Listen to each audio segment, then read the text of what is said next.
Hi everyone, BPM to me, Fantano here, the internet's busiest music nerd, and it's time for a review of the debut album Humble Beginnings by the Canadian rapper Unkle Adams himself. This is the first album by the motivational speaker, role model, rapper, anti-bullying advocate, and internet star, Curtis Bernard Adams. Although Curtis had released music under the Unkle Adams name prior to this was the first LP to have this rebranded, wholesome, motivational Unkle Adams image that Curtis had been curating with tracks like I Am Stronger, Put the Keys Down. And as you can guess by this record's name and its artwork, this album aims to detail the modest, lowly, ordinary origins of Unkle Adams, as well as the impact and how it led to the meteoric rise to internet stardom. Now, this record has a pop rap sound reminiscent of the mid to late 2000s, evoking memories of the likes of Eminem or B.O.B.'s Airplanes featuring Hayley Williams. And as an extension of that, the track list on this album can really be split into two different types of song. The first type being a acoustic piano combination, kind of puts you in mind of artists like The Script or One Republic. These songs are very safe, they're very mellow, and would remind you more of sort of BuzzFeed music or, YouTube demo tutorial type video music. Whereas the second type of song in this LP is more cinematic, more epic, features strings, orchestra sounds, brass, timpani. And although many of the beats on this thing end up sounding cheap and flat, it's kind of a competition as to whether or not it's the lyrics of the song or the instrumentals that really let the track down. The album opens with this Steve Reich-esque piano loop on Set Your Mind Free, which actually is a sample from Final Fantasy VII, the track for the reunion. The song also appeared on the North of Dudney mixtape that Unkle Adams released prior to this, which he rewrote, which he re-recorded in order to use it as the opener for Humble Beginnings. The song opens with a spoken word intro in which Curtis talks about how making music is his destiny, and the song's lyrics as a whole really act as a manifesto for Curtis. The song features topics that we've come to expect from an Unkle Adams release, touching on things like his positive outlook, how motivational he is, how he doesn't need drugs because music is his high. And as usual, there's some questionable lyrical decisions. I do it for the people, the blacks, whites, Latinos, all my equals and amigos. I'm hotter than jalapenos. You know the deal. I'm eating rappers up like Doritos. I'm soon to be an individual that's living at large, staying straight. I don't need to end up in the prison yard. And despite this song might be one of the better songs in Unk's discography, honestly. Sort of fast driving piano, the bravado flow gives it a lot of momentum. Yeah, I think it works for me. Next we have the Grindstone, which is an immediate step down. The beat falls into that acoustic-y airline safety type video core. It's bland beyond words. Lyrically, the song picks up immediately from where Set Your Mind Free left off. More of him detailing his noble cause to want to be a global superstar. Look, I get it. Writing songs about writing songs is nothing new. It's something we see a lot. It's a trap a lot of artists fall into. Write about what you know. They know about writing songs. And I think in small doses, it's fine. It can really work. But when most of your discography is you talking about writing songs, your own personal struggle, your own personal experience in the music industry, it's not very relatable. I know the album is called Humble Beginnings, but come on, branch out, dude. There's a reason that there's an abundance of heartbreak songs. Songs about love. Songs about feeling sad. Because these are things that a lot of people feel. Whereas if you only write songs that are specifically about you, they're not relatable. People can't relate to Unkle Adams freestyling with his buddies all the time. And even if you are okay with Curtis constantly talking about himself, the bars on this one are often lazy or corny. My audience has grown like my province's economy. I started practicing and became passionate, and after a bit, I became decent. The dubs feature is maybe the best part of this track. His voice is nice. It fits the vibe well, even if I don't like the vibe. Following this, we have Starlight, which works around this sort of cinematic orchestral sound. It sounds really classic. And something about the offbeat strings, as well as the drum loop, actually really works for me. And I think if the song had better, less generic lyrics, it would be considered one of the best songs in the Unkle Adams discography. So after 3 songs of Curtis talking about his unmatched work ethic and abilities, we have How Much Longer, in which Curtis decides to tackle climate change. The track starts with a spoken word intro again, this time a sample of a journalist or a scientist, I'm not sure, talking about the seriousness of climate change as an issue. It reminds me a lot of the 1975's self-titled song from their album Notes in a Conditional Form, which I also hated.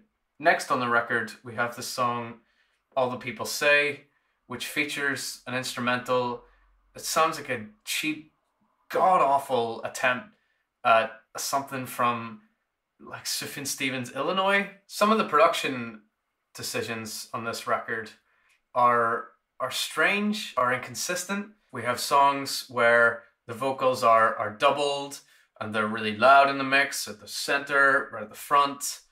And then we have other songs like this one where they sound like washed out, they sound below the mix. Whereas songs like this one, the vocals are washed out, they're much quieter than the really loud instrumental. With the hook and the beat choice on this one, it kind of sounds like Curtis's attempt at stadium rap, clearly pictured with the crowd singing along. Up in Canada, all the people say, After that, we have Wake Up, which is quite easily the worst song on the LP. The high-pitched octave jumps, it's just a contender for one of the most annoying sounds I've ever heard. And if all of that wasn't bad enough, the lyrics on this thing are so completely out of touch. They are condescending, they're disgusting, the way they act so high and mighty. Oh, you don't need to work. He claims he's better than working people because of his upper middle class lifestyle. He could afford to quit his job and pursue music. Meanwhile, these people had to work to, earn a living, to make ends meet. Some of the lines are the most privileged and naive comments anyone has made since Marie Antoinette. We then hear a Timbaland, Justin Timberlake style production instrumental on the song Freedom, albeit more vapid.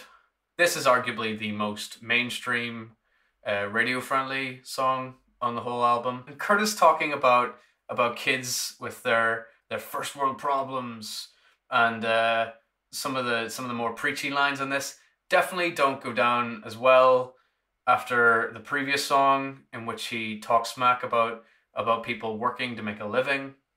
And although J.C. Wilde's contributions to this track sound good, his voice is very smooth, it's very nice, the lyrics, freedom is a gift, not a right you are given, go down worse considering his conspiratorial 5G New World Order beliefs. Following this, we have the song Change the World, which sounds very similar to the Grindstone, second song in this LP. But something about the song delivery from Curtis here actually really complements the track. I think it really works sonically. I definitely think this kind of half-sung delivery might actually suit the timbre of his voice. better than the typical rapping we get. It's agonizingly frustrating to see a song that could have been one of the better cuts on this LP become instead this cringe-inducing awful mess, and it's awful. All of a sudden, I miss hearing him talk about his freestyling, his ciphers, his grinding into the music industry, instead of hearing this disgusting garbage. We then have Move Ahead, which with its strings and its chipmunk vocals, it actually sounds a lot like a less inspired college dropout or late registration instrumental. The song definitely feels like one of the more forgettable songs in this album, especially since at this point we've already had so many similar beats. We've had so much of the same lyrical content with its bland, braggadocious style, topics, and generally the same flow throughout. Although this track does differ from many of Curtis's other songs because it features samples of interviews, of clips where people are talking about Unkle Adams and talking about Unkle Adams and then talking about Unkle Adams and then talking about Unkle Adams. I think what he was hoping for was that this would be inspiring, that, you know, as a sort of journey through humble beginnings, that we started with him grinding it out, and then here we are near the end, and he's a big success. But instead, it just comes across as incredibly self-indulgent. It just sounds like someone who's insecure trying to convince themselves of their own success. It just kind of highlights how self-centered the whole project is, which shows you how hilariously not self-aware some of the lyrics are. I will tell you the truth, these other rappers are arrogant. The penultimate song, Go Getter, definitely sounds quite a lot like some early Childish Gambino tracks, both in the instrumental as well as the sort of offbeat, fast-paced flow. I would be curious if he was trying to emulate something like Freaks and Geeks on this song. Although the hook on this thing gets tired real quick. I'm a go-getter, go-getter. You should know better, know better. Some of the lines here: go, go, gadget, go and grab it. If you really want it, you can have it. It's not great, but it's more memorable. It's got a sense of humor. Whereas instead we get these clunky bars like, my career has been a roller coaster full of ups and downs and mixed emotions. Like, Unkle Adams has only ever really done this sort of spiritual lyrical miracle individual, spiritual lyrical miracle individual, spiritual lyrical miracle individual rap, you know, like Eminem, like Logic. But I feel like Eminem, as much as I find, you know, most of his work to be utterly detestable, I can at least say that he's rarely forgettable. More often than not, his songs are quotable. They leave an impression, be it good or horrible. You know, maybe if Curtis incorporated more wordplay into his songs, more puns, they wouldn't necessarily be good, but they'd be a lot less forgettable. Finally, the song I Know Where I'm From closes out the LP. This is another of these acoustic-y, overly sweetened ballads that we've been hearing throughout the record. The guitar chords going into the chorus on this one seem off. There's a bizarre production choice in which it does something we hear in quite a lot of Curtis's music. It's part of the formula where he'll repeat the line going into the chorus, but it switches to a minor chord. It's not something I would be expecting to hear there. I don't know if that's a personal decision. I don't know if that was an intentional decision, or if that was a sort of either a production error, or if it's in the original instrumental that they bought. for this song, or I'm not sure. I don't know. The hook on this one is honestly one of the stronger choruses on this LP, especially the additional production we get, the synth riff, the little plucky sounds, the chipmunk vocal.